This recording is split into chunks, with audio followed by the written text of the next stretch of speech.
Hey guys, in today's video we're going to be looking at your information identifier for the CAD feature, and this will be for FabriCAM software. But before that, let's have a quick intro first.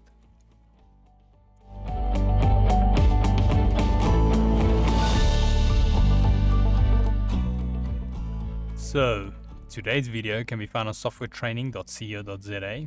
and we make short and easy to watch problem solving videos, and we also have daily updates.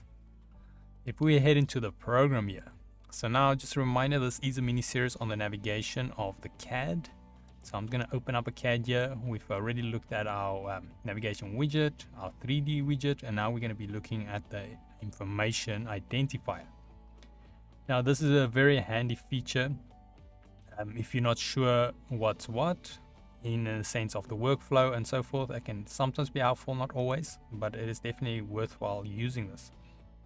So in the bottom left here, at the moment we cannot see anything, but if I had to use the operator, many times it will show you the operator, what it's doing, and give you some prompts as well. So let's say like in that previous mini series we did on the creating or the basics, where we created a shape.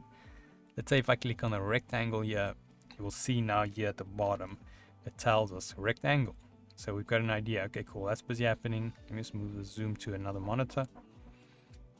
And then yeah, we've got a tooltip there that it is busy happening. So now let's add some dimensions. I'm going to go 500 by 100. Say okay. And then now we can see it's prompting us something else. It says click on single, linear, matrix, or circular positioning. Then click on the screen.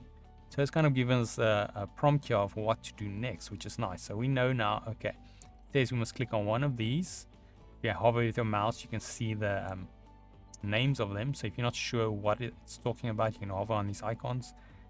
Then let's click on the single positioning, and then it says then click on the screen. So click on that and it gives us that prompt. Say okay, and then it adds it to our thing. So as you can see, it's cleared it again, so it's nothing there.